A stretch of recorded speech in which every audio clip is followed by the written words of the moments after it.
భారత క్రికెట్ మాజీ కెప్టెన్ విరాట్ కోహ్లీకి 2025 సంవత్సరం బాగా కలిసొచ్చింది. ముఖ్యంగా 17 ఏళ్ల నిరీక్షణకు రాయల్ ఛాలెంజర్స్ బెంగళూరుతో కలిసి ఎట్టకేలకు ఐపీఎల్ ట్రోఫీని గెలుచుకోవడంతో పాటు భారత జట్టుతో కలిసి ఛాంపియన్స్ ట్రోఫీని కూడా అందుకున్నాడు.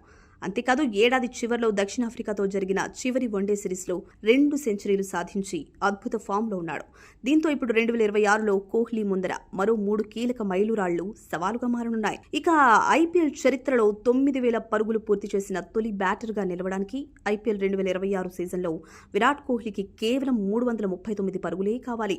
ప్రస్తుతం కోహ్లీ ఖాతాలో 259 ఇన్నింగ్స్లో 8,661 పరుగులున్నాయి. IPL all time top scorer కూడా కోహ్లీనే.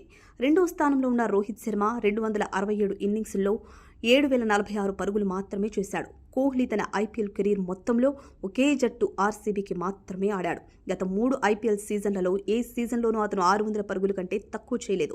ఇది చాలు అతని స్థిరత్వానికి నిదర్శనంగా చెప్పుకోవడానికి. ఇక వీటితో పాటు విరాట్ కోహ్లీ మరో అరుదైన ఘనత సాధించే దిశగా దూసుకెళ్తున్నాడు. అవును, వన్డే క్రికెట్లో 15,000 పరుగులు పూర్తి చేసిన రెండో బ్యాటర్గా మారే అవకాశం ఉంది. ఇప్పటి వరకు ఈ ఘనత సాధించిన క్రికెట్ గాడ్ సచిన్ టెండూల్కర్ మాత్రమే ముందున్నారు. ఇప్పుడు కోహ్లీ దాన్ని బీట్ చేసి అవకాశం ఉంది. ఇప్పటికే సచిన్ 452 ఇన్నింగ్స్లో 18,426 పరుగులు చేశాడు.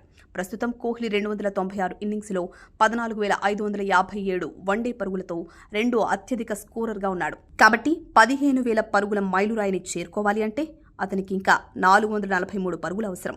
ఇలా కొన్ని రికార్డులు కొడితే అంతర్జాతీయ క్రికెట్లో రెండో అత్యధిక పరుగులు చేసిన ఆటగాడిగా కోహ్లీ నిలిచే అవకాశం కూడా 2026లోనే ఉంది. ప్రస్తుతం అతను 623 ఇన్నింగ్స్లో 27,975 పరుగులు చేశాడు.